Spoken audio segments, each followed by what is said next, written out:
అంతకంటే గొప్ప సంగతి ఏమి ఉండదు మన జీవితంలో. ఈ వేడుకలో యేసు ప్రభు మన హృదయంలో లేకుండా మనం లేకపోతే ఆయనను మరి మన జీవితంలో ప్రభువుగా ప్రతిష్ఠించుకోకుండా మీరు అనొచ్చు, మేము యేసు ప్రభువు నమ్ముకున్నామండి, ఆయన మా దేవుడు అనొచ్చు. ఒకవేళ రక్షకుడుగా అంగీకరించారేమో, ఆయన ప్రభువుగా మన జీవితంలో మనం ప్రతిష్ఠించుకోవాలి. ఒకసారి యేసుక్రీస్తు ప్రభువారు మరి దర్శించినటువంటి ఆ జ్ఞానులు ఎంత అద్భుతమైన రీతిగా యేసు ప్రభువారిని మరి కొనియాడారో చూడండి. వాళ్ళు ఏం చేశారట, వాళ్ళు మొట్టమొదటి నక్షత్రం చూశారు. వాళ్ళ ఆలోచనలన్నీ కూడా నా నక్షత్రం వైపు వెళ్ళిపోయినాయి. ఉన్నట్టుండి అకస్మాత్తుగా చాలా దేదీప్యమానంగా తూర్పు వైపున ఒక నక్షత్రం, అప్పటికే నక్షత్ర రాసులు కనుగొనబడ్డాయి. ఏ నక్షత్ర రాశికి చెందినటువంటి ఈ నక్షత్రం ఎక్కడి నుంచి ఉద్భవించింది అని వాళ్ళు ఆలోచించడం ప్రారంభించారు. సో జ్ఞానంతో దేవుడు నిశ్శబ్దంగా నక్షత్రం ద్వారా మాట్లాడుతున్నాడు. చూడండి, ప్రభు గొర్రెల కాపరులతో తన దూతను పంపించి మాట్లాడుతూ ఉన్నాడు. సో ఎవరు ఏ విధంగా అర్థం చేసుకుంటారో ఆ భాషలో దేవుడు వాళ్ళని తెలియజేయడం జరుగుతుంది. ఇక్కడ మనం గమనించినట్లయితే ఆ నక్షత్రం అద్భుతమైన నక్షత్రం. బైబిల్లో ఆ నక్షత్రానికి పేరు కూడా ఇవ్వబడింది, ఆయన నక్షత్రం. ఇట్ ఈస్ హీ స్టార్, ఆయన నక్షత్రం. ఆయన పుట్టినప్పుడు పుట్టినటువంటి నక్షత్రం. యేసు ప్రభు వారు ఈ లోకంలో జన్మించారు. ఒక అసాధారణమైన నక్షత్రం. ఇది మామూలు నక్షత్రం కానీ కాదు, ఒక కారణ జన్మకు ఉదయించాడు. ఆయన విమోచకుడు, ఆయన రాజులకు రాజు అని ఎప్పుడైతే ఈ జ్ఞానులు గమనించారో అటువంటి వాళ్ళ వెంటనే ఆయనను పూజించి తరించకపోతే కనుక మన జీవితానికి ఏమాత్రం కూడాను అర్థం పరమార్థం ఉండదని ఎరిగి 100 కిలోమీటర్లు వాళ్ళు ప్రయాణం చేసి యేసు ప్రభు వారు 2 సంవత్సరాల శిష్యుగా ఉన్నప్పుడు ఆయన ఇంటిలోకి వెళ్ళి ఆయనను మరి అద్భుతం, మధ్యలో నక్షత్రం కనబడకుండా పోయింది వీళ్ళు ఏ రోజుల దగ్గరికి వెళ్ళినప్పుడు. ఆ తర్వాత మళ్ళీ బయటకు వచ్చినప్పుడు ఆ నక్షత్రం కనబడింది. బైబిల్లో ఒక మాట చూస్తాం, అక్కడ ఆ నక్షత్రం కనబడినప్పుడు వారు అత్యానంద భరితులైంది. ఇంగ్లీష్లో ఎక్స్టసీ అనే మాట రాయబడింది. ఎక్స్టసీ అంటే మన ఊహకు అందనటువంటి, భాషకు అందనటువంటి గొప్ప ఆనందం. వాళ్ళు ఆ నక్షత్రాన్ని చూసి అంతగా ఆనందిస్తే మరి ప్రభువుని శిశువుని చూసినప్పుడు అసలు వాళ్ళ భావోద్రేకాల్ని, ఎమోషన్స్ని ఎట్లా పట్టాలో అర్థం కాలేదు.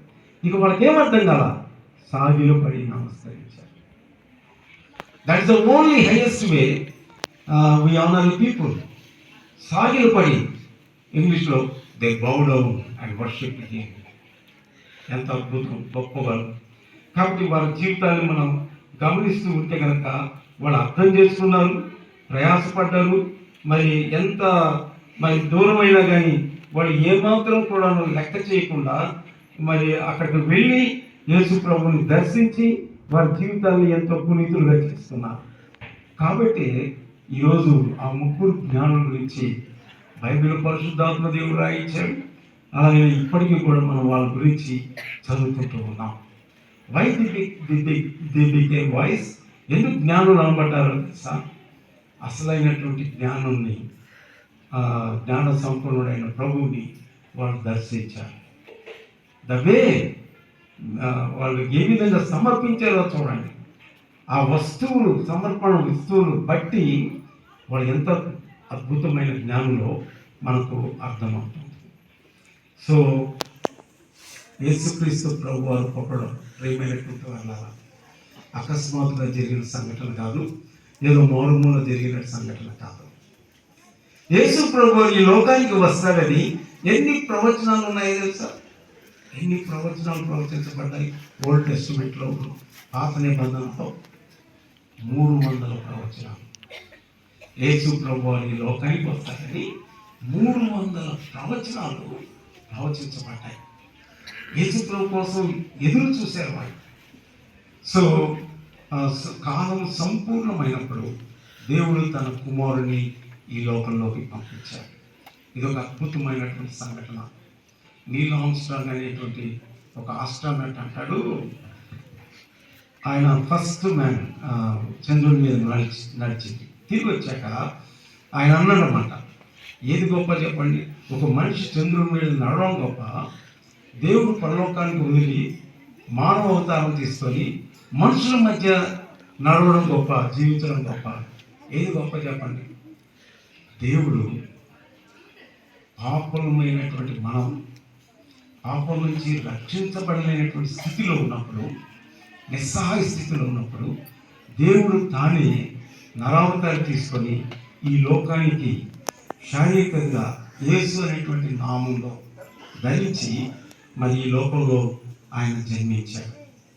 ప్రియమైనటువంటి వాళ్ళ, ఆయన పేరులోనే ఆయన ఎందుకు ఈ లోకానికి వచ్చాడో చాలా స్పష్టంగా అర్థమవుతుంది. ఈ విషయం మీకు తెలియదని కాదు ప్రియులారా. సో తెలిసి కూడా పరలోక రాజ్యం మిస్ చేసుకుంటామేమో అనే భయంతో చెప్తున్నాను నేను. యేసు అనే మాటకు అర్థం ఏంటి? ఈ మాట ఎవరు ఇచ్చారు? పరలోకం నుండి వచ్చినటువంటి పేరు అది. దేవదూత ఏం చెప్తుంది యేసుకు కల్లో? నువ్వు ఏ పేరంటే ఆ పేరు పెట్టకూడదు. తమ ప్రజల్ని వారి పాపం నుండి ఆయనే రక్షించును కనుక ఆయన యేసు అని పేరు పెట్టాలా. యేసు అనేటువంటి పేరు ఈ లోకంలో అద్భుతం.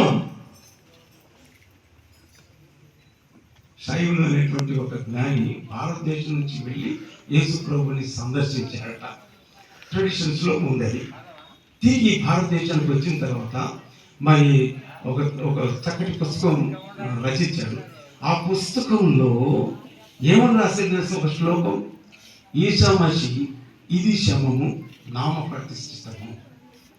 యేసు ప్రభు అనేటువంటి పేరుతో ఈ లోకంలో ఆయన ఖ్యాతి దాచుతాడు. మానవ క్యాలెండర్ రూపొందించాలి అని గణిత శాస్త్రజ్ఞులు, జ్యోతిష్యులు మరి వీళ్ళందరూ కూడా జెనీవా నగరంలో కూడారు. ఏదో ఒక సంఘటన తీసుకోవాలా చరిత్ర చదవడానికి. ఏ సంఘటన అయితే మానవ జీవితాల మీద జరగని ముద్ర వేసిందో, అలాగే మానవ జీవితాలు ఇప్పటికీ కూడా దాని ఫలితాన్ని అనుభవిస్తున్నారో ఆ సంఘటనను ఆలంబనగా తీసుకోవాలి. వాళ్ళు చాలా పేర్లు ఆలోచించారు. చివరికి యేసుక్రీస్తు ప్రభు వారి పేరు తీసుకున్నారు. ఆయన జన్మాన్ని తీసుకున్నారు. మానవ జీవితంలో ఎక్కడ లేనటువంటి ప్రభావితం చూపించిన ప్రభావశాలి. He is the God who has impacted on the whole humanity. ఇంతవరకు ఎవరు లేరు. ఈ రోజు కూడా ఒపీనియన్ పోల్ తీస్తే యేసు ప్రభువే ఫస్ట్ వస్తున్నాడు అని చెప్తూ నచ్చపడ్డ కాకుండా, ఏ ప్రభు అయితే బెత్లెహేములో ఆ పశువుల పాకలో జన్మించాడో ఆ ప్రభువు మన హృదయంలో జన్మిస్తాడు. లేకపోతే క్రిస్మస్ అనేటువంటి మాటకు అర్థమే లేదు. ఆ రోజు బాగా సెలబ్రేట్ చేసుకొని బాగా తెలుసుకొని అన్నీ చేసుకోవడం కూడా దేవుని దృష్టికి వ్యక్తంగా ఉంటాయి. పండుగ చేసుకోవాలి. ఎట్లా చేసుకోవాలి? నిజ క్రిస్మస్ మన జీవితాల్లో ఉండాలి. మొట్టమొదట ఆయన పశువుల పాకలుగా జన్మించాడు, మన హృదయంలో జన్మించాడు. యేసు ప్రభువా, నేను పాపిని, నా పాపాలు క్షమించు ప్రభువా, నా హృదయంలోకి రండి అనేటువంటి తీర్మానం ఎంతమంది మీ జీవితంలో చేశారు? నా జీవితంలో కృష్ణ అన్న చెప్పినట్టుగా 1970 జూన్ 14 సాయంత్రం టెన్నిస్ కోర్టులో ఉండేది దేవి కాలేజీలో. అక్కడ యేసు ప్రభు గురించి మొట్టమొదటి విన్నాను నేను. నా పాపాలు గమనించాను. ఒకవేళ ఈ విధంగా చనిపోతే కనుక ఖచ్చితంగా నరకంలోకి వెళ్తానని నాకు మరి అనిపించింది. నేనేం చేయాలని అడిగితే వాళ్ళు చెప్పింది ఏం తెలుసా? నీ పాపాలు ఒప్పుకో. నా పాపాలు చిన్నప్పటి నుంచి జ్ఞాపకం లేవు కదా, అక్కర్లేదు. నీ హృదయంలో నిజమైనటువంటి పశ్చాత్తాపం ఉంటే చాలు. దాన్ని మారు మనసు అంటారు. యేసయ్యా, నేను పాపిని,